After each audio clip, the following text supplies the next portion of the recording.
Michael Grant had it all: corner office on the 47th floor, articles in Forbes, and a reputation as the untouchable titan of tech.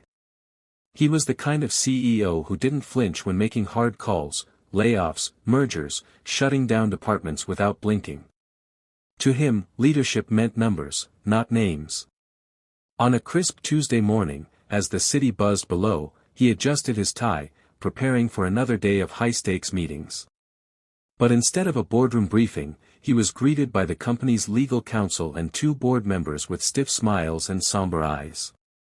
"You're being let go, effective immediately," one of them said, sliding over a termination letter. Michael blinked, expecting a punchline. None came. No explanation, no time to respond. His keycard was deactivated.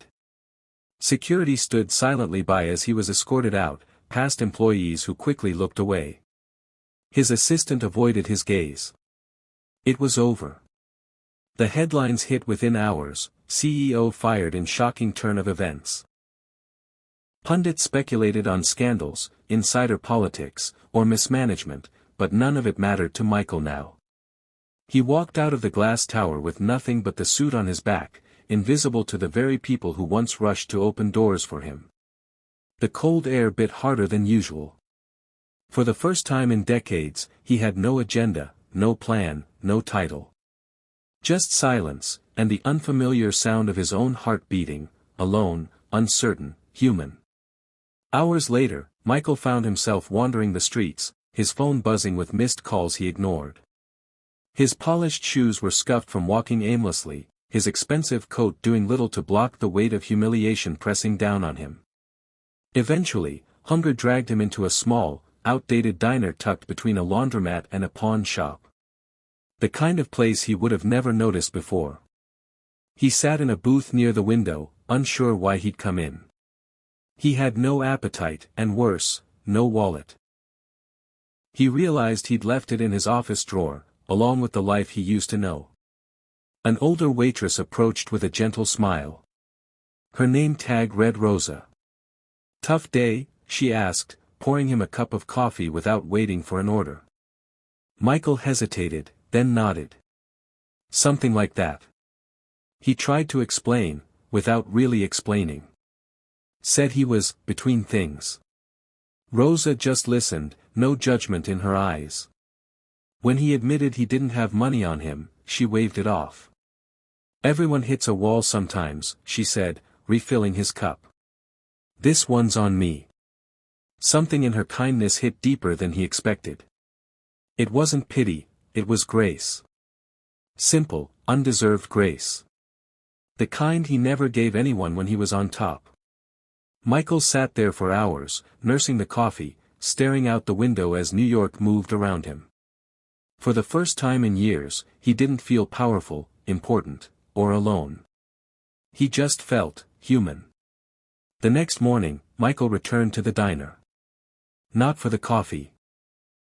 Though Rosa had it ready with a smile, but because he didn't know where else to go. He sat at the same booth, feeling strangely comforted by the clatter of plates and the smell of scrambled eggs. It was here he noticed a flyer taped to the window: "Volunteers needed, Community Resource Center, 3 blocks down." With nothing to lose and time to fill, he walked over.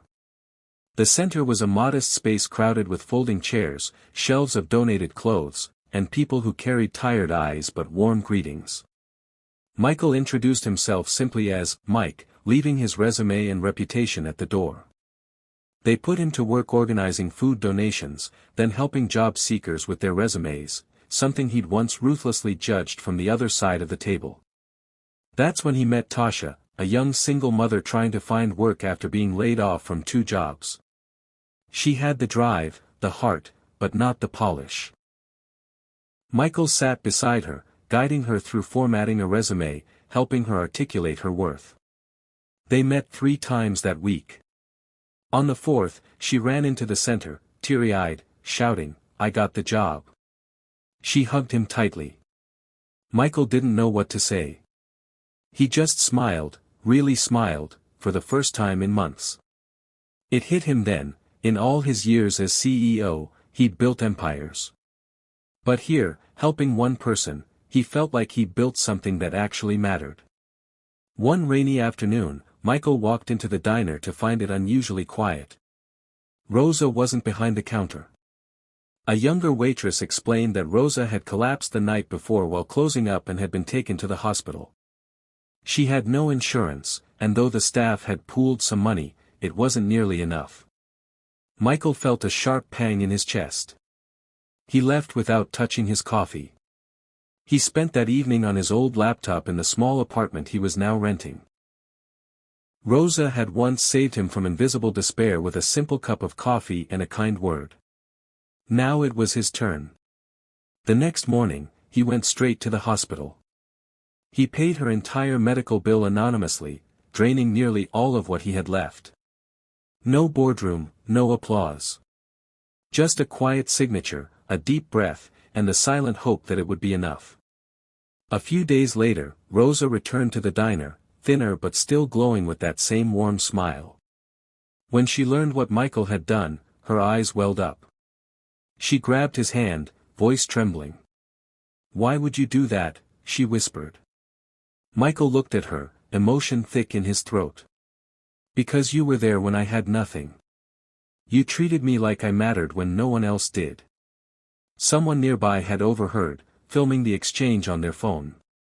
Within hours, their story began spreading online. Man saves waitress who once helped him when he was down. But to them, it wasn't news. It was just kindness, coming full circle. Months passed.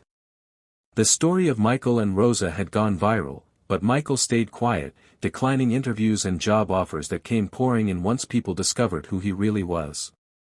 One offer came from a major tech firm, bigger than the one that fired him.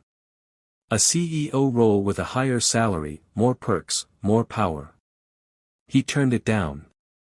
Instead, Michael poured everything he had into something new, the Second Chance Network, a non-profit connecting former professionals, executives, and retirees with volunteer opportunities in struggling communities. He believed now that real success wasn't measured in profits, but in lives touched. He returned often to the community center, still helping job seekers rewrite their stories. Tasha now volunteered there too, mentoring other single moms. Rosa's diner became a little local landmark, with regulars who knew the story and newcomers who came for more than just the pancakes. One morning, Michael stood behind the counter, wearing an apron, pouring coffee for a truck driver. Rosa playfully elbowed him. "Not bad for an ex-CEO, she teased. Michael grinned. "Best promotion I ever got." Outside, the city buzzed like always, loud, relentless, moving fast. But inside that little diner, there was peace. A quiet warmth born from compassion, second chances, and the courage to become more than your title. He'd once ruled from the top of a glass tower. Now, he stood on solid ground, surrounded by people who didn't care about his resume, only his heart. And for the first time, Michael Grant was truly proud of who he had become.